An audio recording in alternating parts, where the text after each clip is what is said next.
मगहर किसे कहते हैं? स्थूल मगहर तो यूपी में है, लेकिन जो सच्चा मगहर है वो कहाँ है, उसको तलाश कीजिए।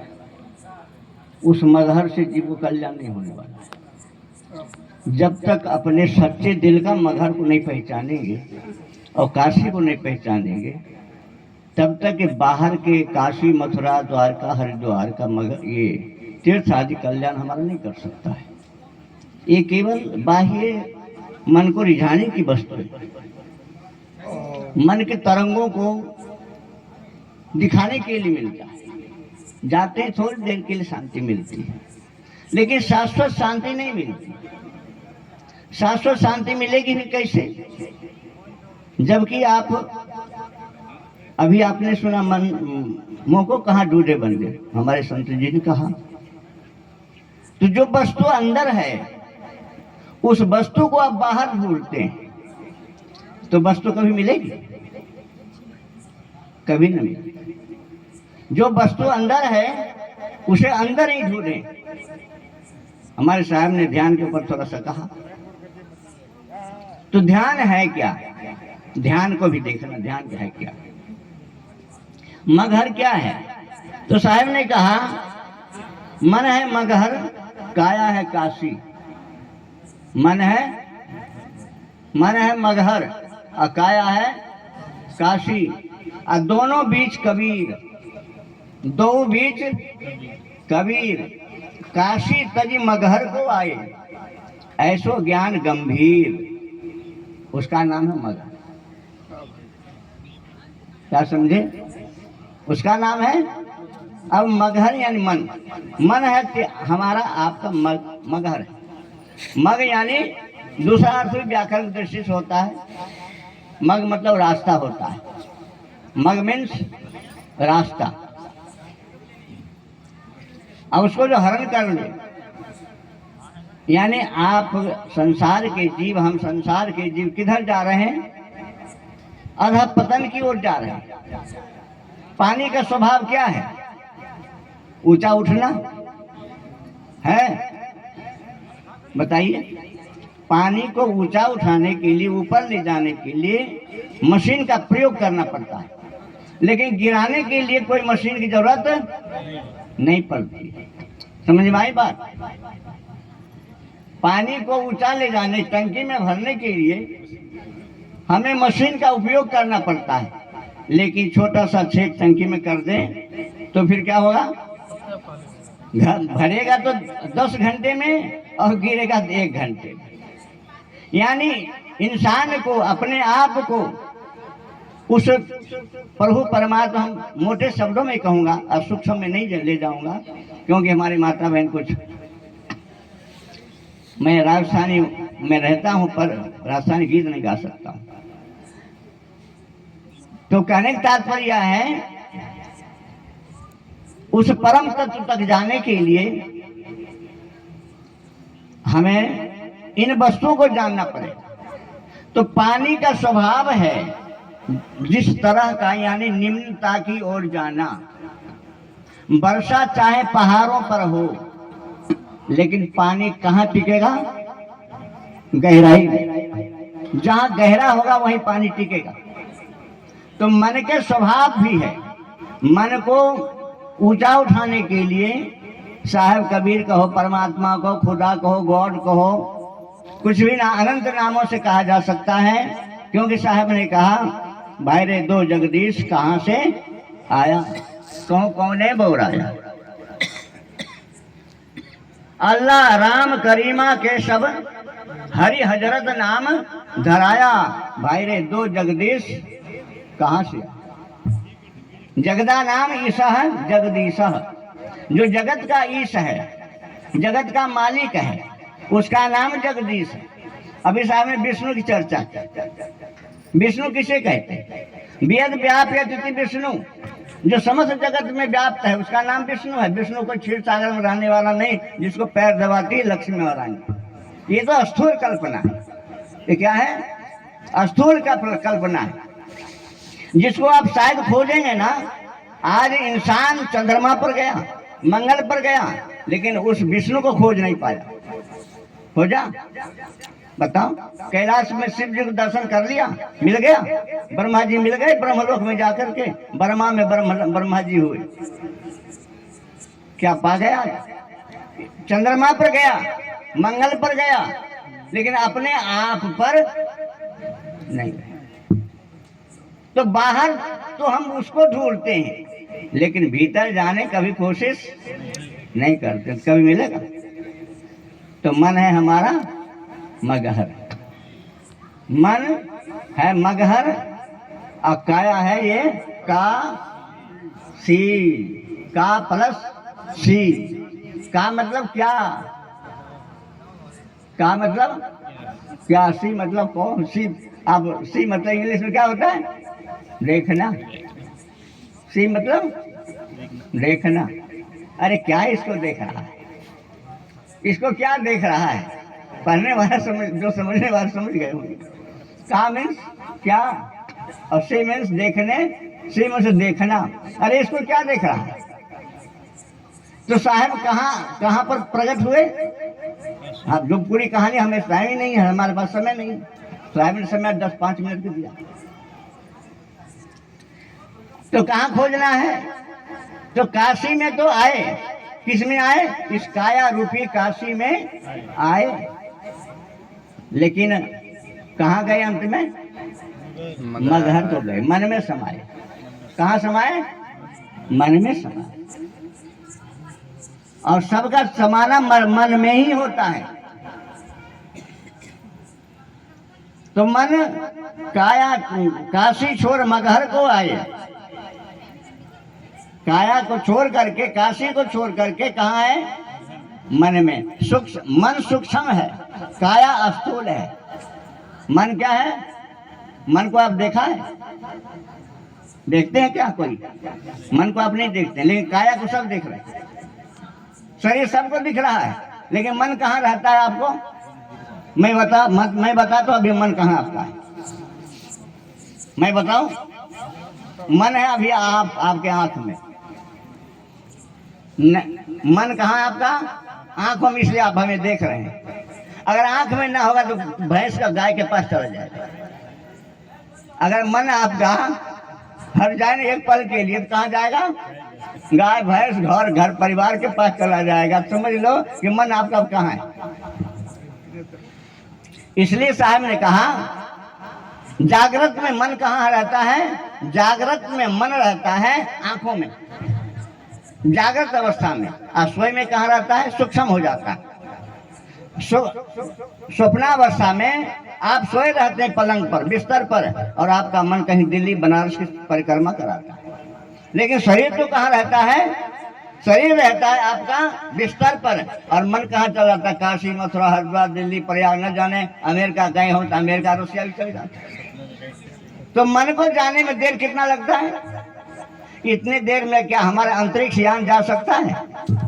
बोलो, अंतरिक्ष यान जा सकता है जो मंगल ग्रह पर गया है, लेकिन वो अंतरिक्ष यान भी एक पल में अमेरिका नहीं जा सकता। उसको जाने के लिए टाइम लगता है। सूरज की रोशनी 1 मिनट में कितने लाख किलोमीटर चलती है, पता है? सूरज की रोशनी जब आती पृथ्वी पर, कितना देर लगता है उसको? 1 मिनट में 8 लाख किलोमीटर चलती है सूरज की रोशनी। 1 मिनट में 8 लाख किलोमीटर सूरज की रोशनी पृथ्वी पर आती। अब कितना मिनट लगता होगा तो पृथ्वी पर आती? तो मन को सूरज को चलने में भी इतना टाइम पृथ्वी पर लगता है आने में। अच्छा, वायु की गति क्या है? वायु की गति भी विज्ञान बताता है। जब आंधी तूफान आने वाला होता है तो वैज्ञानिक बताता है वायु 40 किलोमीटर की गति से चल रहा है। 60 किलोमीटर, 100 किलोमीटर की गति से वायु चल रहा है। लेकिन मन कितनी गति से चलता है? अरे मन तो 1 मिनट में, 1 पल में यहाँ से बम्बई, कलकत्ता, अमेरिका चला जाता है। तो एक जगह में कह रहा था तो लोगों ने कहा महाराज क्या बकवास करते। हमारे बामन भगवान थे ना, कथा जानते हैं भागवत की? बामन भगवान थे, राजा बलि को कितने पग में नापा था? राज छीना था। बताओगे कोई? 3 पग में, एक पग में आकाश, एक पग में पाताल, एक पग में पृथ्वी, और मांगा था कितना? 3.5 पग। कितना मांगा था? 3.5 पग। तो 3 पग में 3 लोग को नाप लिया, अब बच गया आधा पग। अब बताओ कहाँ दें? बताओ अब आधा पग कहाँ दें?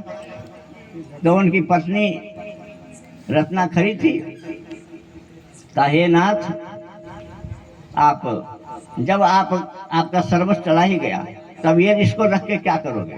कह दो कि ले इस पर रख दो, इस पर रख दो। तो विष्णु ने छल किया, वामन ने छल किया।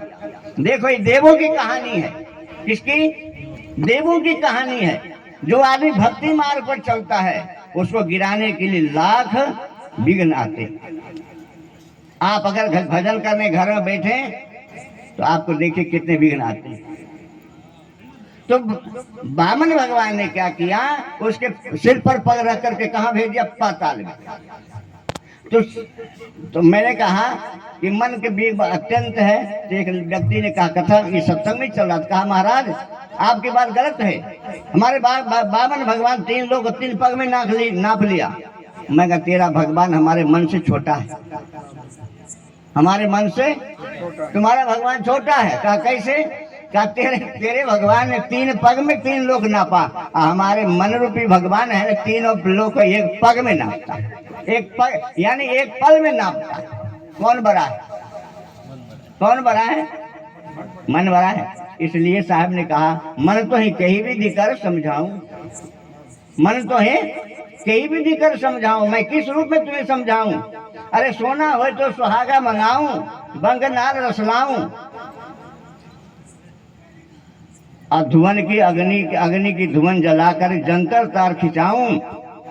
मन तो ही कहीं भी देकर समझाऊं, न तू सोना है, न चांदी है, न घोड़ा है, न हाथी है। हाथी होता तो जीन खिंचाता, घोड़ा होता तो लगाम लगाता, लेकिन तू कुछ भी नहीं है, मैं कैसे तुमको समझाऊं? तो साहब कबीर भी थक गए। अंत में उन्होंने कहा कि गुरु के शरण में जाओगे, जब तक नहीं जाओगे तब तक तुम्हारा मन की जो गति है कभी रुक नहीं सकती। मन की गति को रोकना है तो किसी सच्चे संत की शरण में, बकवासी संतों के पास मत जाओ। बकवासी संत में रास्ता बिगाड़ देगा। गए 24 गने 26 बनने, 24 गए 26 बनने, 4 गया 6 बनने के लिए, लेकिन 2 उसका और खो गया। कितना बन के आया? 2। 24 गए 26 बनने और 2 बन के आ गए। यानी हमारे पास जो श्रद्धा थी, भक्ति थी, वैराग था, त्याग थी, जो ज्ञान वैराग था, नकली गुरु मिलता है ना तो उसको भी छीन लेता, हरण कर लेता। मैं उसी स्टेज पर बैठा हूँ, लेकिन मैं ऐसे संतों को भी कहता हूँ, ऐसे संत भी कुछ होते हैं, नामधारी संत। उसको क्या कहते हैं? नामधारी संत, जो हमारे श्रद्धा भक्ति को वहाँ ये मत करो, वो मत को ध्यान मत करो, पूजा मत करो, कंठी मत पहरो, माला मत पहरो, तिलक मत लगाओ, ये सब करना सब नाटक है। तो करो क्या? साहब ने क्या कहा? माला कोपिन सुमरनी, इतना याद है ना? माला कोपिन सुमरनी सदगुरु दिया, याद है कि नहीं? सभी कर बंधे तो बैठे हो। माला टोपी सुमरनी सदगुरु दिया, देखो टोपी लगा बैठे एकदम काम। माला टोपी सुमरनी सदगुरु दिया बख्शीश, पल पल गुरु को चरण नवाबो। अच्छा चरण में क्यों नवाते हो शीश, ये भी बताओ। सिर में सिर क्यों नहीं टकराते? गुरु महाराज के सिर में सिर टकराओ, क्योंकि सिर में सिर स्वर्ग है, ये पृथ्वी है और ये पाताल है, और पैर से शूद्र की पैदाइश हुई है। देखो अब कुछ शास्त्र की बात बताता हूँ, हमारे पास टाइम नहीं है, अगर कहो तो मैं छोड़ दूंगा। पैर से क्या पैदा हुआ? चंद्रमा मनसो जात ससो सूर्यो अजायत। हम अभी कह नहीं सकते, ये रुद्राक्ष अध्याय का, तो वेद का, ऋग्वेद का, ये यजुर्वेद का मंत्र है, हम लोग सब पढ़े। तो उसमें लिखा है कि शूद्र की पैदाइश पैर से हुई और क्षत्रिय की पैदाइश विषय से और वैश्य की पैदाइश पेट से।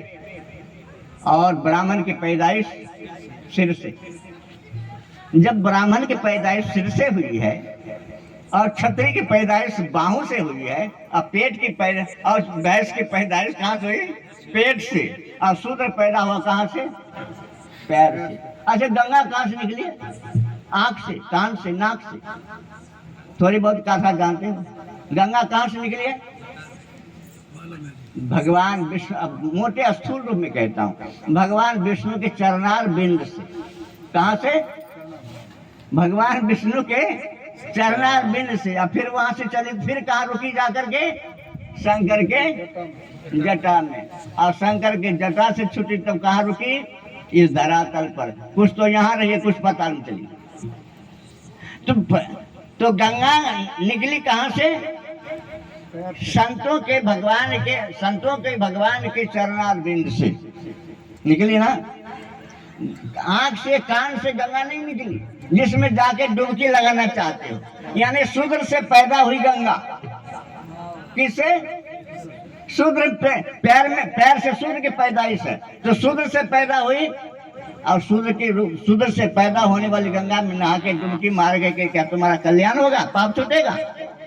तो कबीर साहब ने क्या कहा?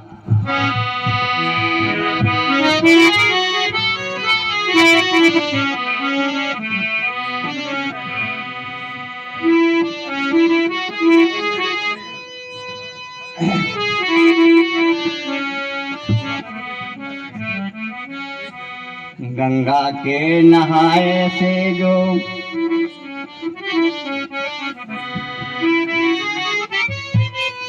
गंगा के नहाए से जो पापी नर तर जाए। गंगा के नहाए से जो पापी नर तर जाए, तो मछली क्यों न तरे जाके जल ही में घर है। मछली क्यों न तरे जाके जल ही में घर है।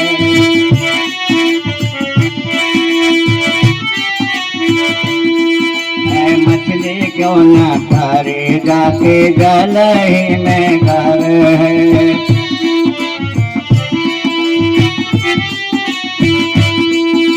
गंगा के नहाए से जो पापी नर तर जाए।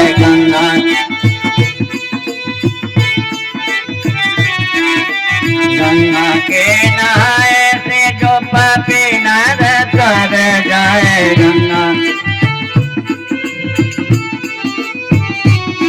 अरे मछली क्यों ना करे जाके गले में घर है। मछली क्यों ना करे जाके जल ही में घर है।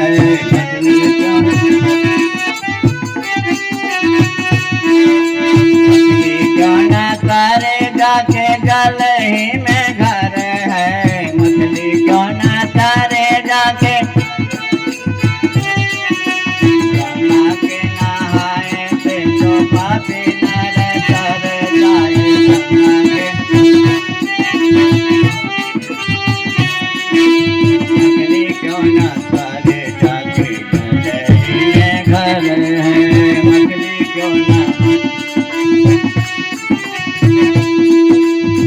हमारे सामने जटा वाले बाबा बैठे हैं, इनको थोड़ा बुरा लग जाएगा।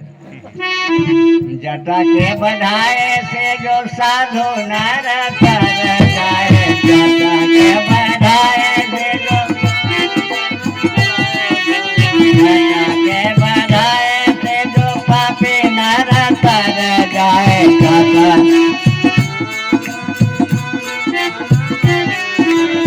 अरे मोर क्यों ना करे जाके लंबे लंबे पर हैं। मोर क्यों ना करे जाके लंबे लंबे पर हैं।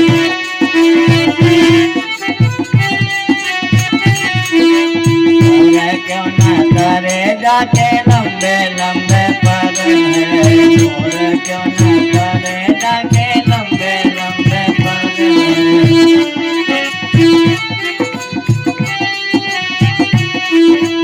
मोर क्यों न करे जाके लंबे लंबे पर हैं।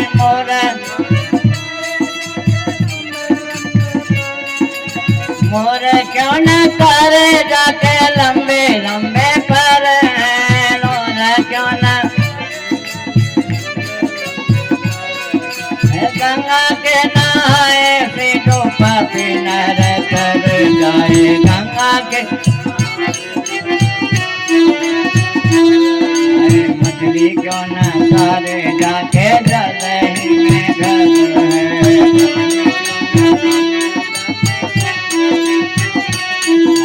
मछली क्यों न सारे जाके जल में घर है मछली क्यों न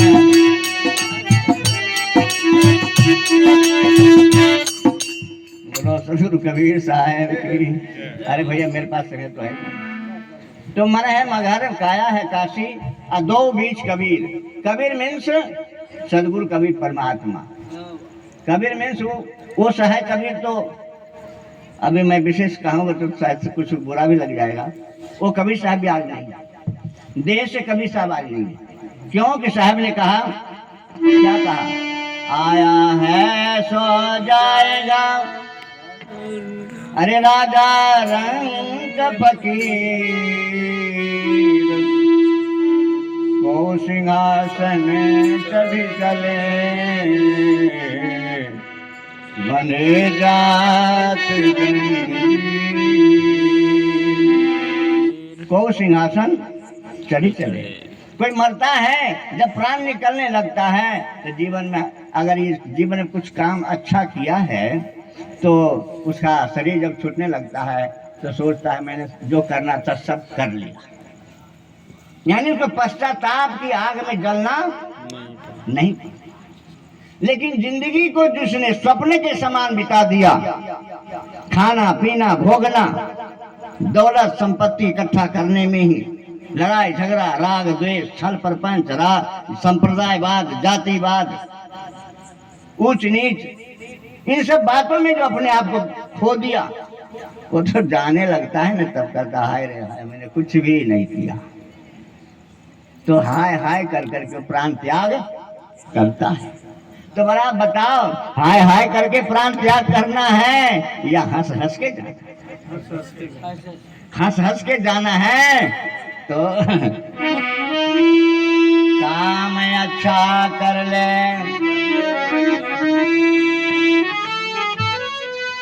काम अच्छा कर ले, अच्छी जिंदगानी आपकी। काम अच्छा कर ले बंदे जिंदगानी आपकी।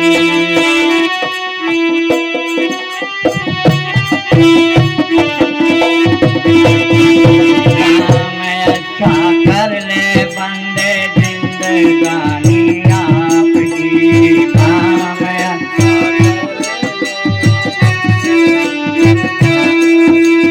काम अच्छा कर ले बंदे जिंदगानी आपकी।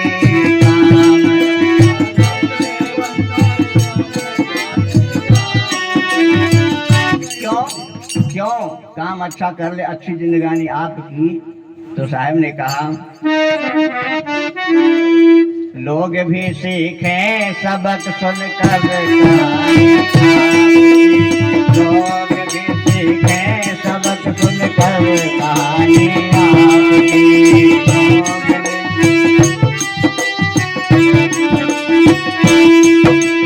लोग भी सीखे सबक, लोग भी सीखे सबक सुनकर कहानी आपकी। अच्छा करे बंदे जिंदगानी आपकी। काम अच्छा कर ले बंदे जिंदगानी आपकी।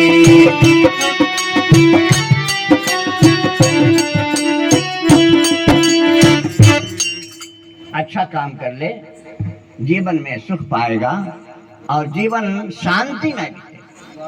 क्यों कि जो आदमी अपने आप को जीवन में शांति भजन ध्यान पूजा या अच्छे कर्म, ये ध्यान पूजा मत करो, छोड़ो इन बातों को, ये तो बाबा लोगों को काम है।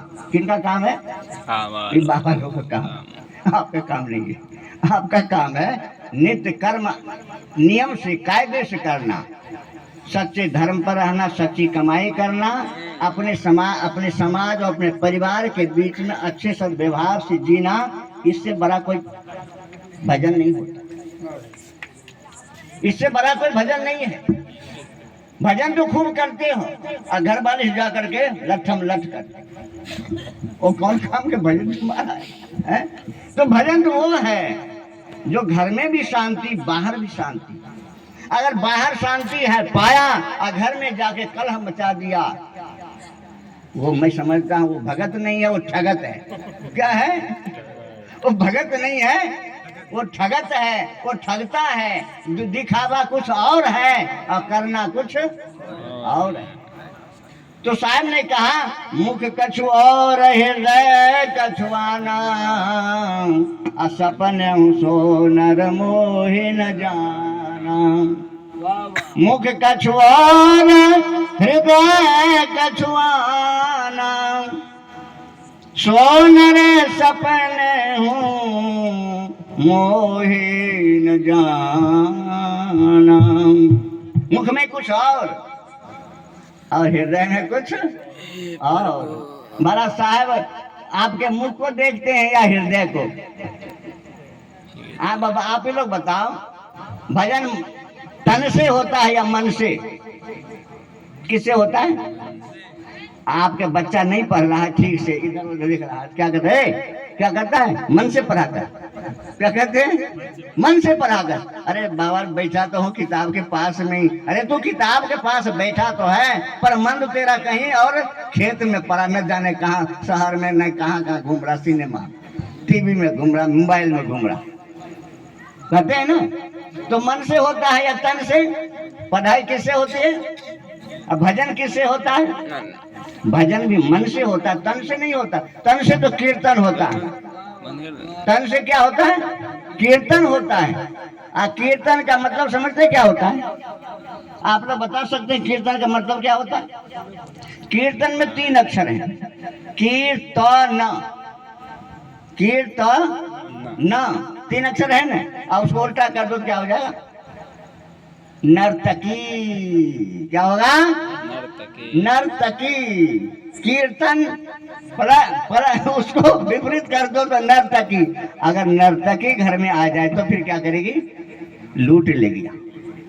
तो कीर्तन में तो आनंद आता है, कीर्तन में तो आनंद आता है, लेकिन जो कीर्तन में बैठ कर करके तन तो यहाँ है और मन तो कहीं और जगह है, तो कीर्तन में नहीं बैठा है, वो नर्तकी के पास बैठा है। कहाँ बैठा है? नर्तकी के पास। और नर्तकी आपको तमाशा दिखा करके गांठ में जितने पैसा होगा ना वो सारे खींच लेगी, और जब तेरे पैसा खत्म हो जाएंगे तो कहेंगे और है, अरे अरे वो तो बस तो कहा चल यहाँ से चल, गेट आउट हो जा। यानी आपसे प्रेम तब तक करेगी, यानी संसार रूपी नर्तकी, संसार रूपी नर्तकी आपसे कब तक प्रेम करेगी? जब तक आपके पास दौलत है। जब तक आपके पास दौलत है तब तक संसार रूपी नर्तकी आपसे प्रेम करेगी। और जब आपके ये जेब से यानी खजाने से नोट गायब हो जाएगी, संपत्ति गोल हो जाएगी, तो वही पुत्र अभी साहब ने कहा ना वृद्धाश्रम में छोड़ देगा। साहब ने कहा ना भी। देखो आज नजरों के सामने देखा जा रहा है, जो माता पिता झूठ कपट अनंत प्रकार के दुर्व्यवहार कर करके ठगाई, धुरताई, बेईमानी, चापलूसी करके दौलत इकट्ठा किया, 5 मंजिल 10 मंजिल का मकान बनाया, करोड़ों का बैलेंस बैंक में कर दिया। लेकिन जब वही 80-90 साल का जब हो जाता है और जब उसकी बीवी घर में आती, बीवी माता बहन बुरा मत मानना, नारी नरक की खान भी है और नारी बैकुंठ की खान भी। क्या है? नारी निंदा मत करो, नारी नर की खान, नारी निंदा मत करो, नारी नर की खान। और नारी से सब होते ध्रुव प्रहलाद समान। किससे पैदा लिया ध्रुव प्रहलाद? रामकृष्ण किससे पैदा हुआ? नारी से। और नारी निंदा सब करो, नारी नरक की खान। उल्टा कर दो।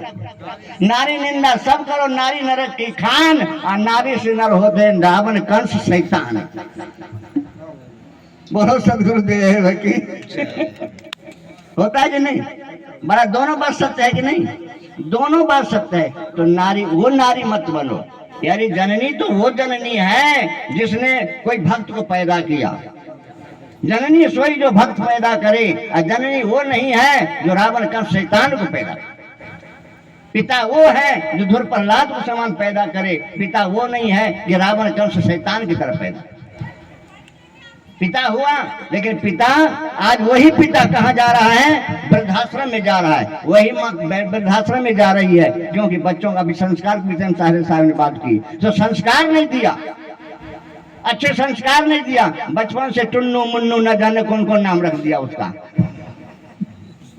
न उसका नाम लेने में बुरा लगता है। अरे हमारे पहले जमाने में राम, अरे राम राम, अरे कृष्णा, अरे गोविंदा, हरि आदि अच्छे नाम। जिस सोने उठने के जब हम प्रातः काल उठे तो कभी कोई सपना आवे या कोई बात हो जाए, अरे बेटा गोविंद जरा इधर आ जा, अरे अरे अरे राधा जरा इधर आ जा, कहते थे।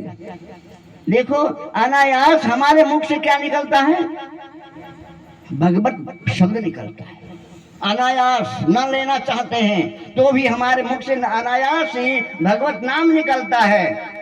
लेकिन टुन्नू मुन्नू झुन्नू न जाने कौन कौन है, ये आज निकलता। जो सवेरे प्रातः का नाम लेने में हमारा मस्तिष्क खराब।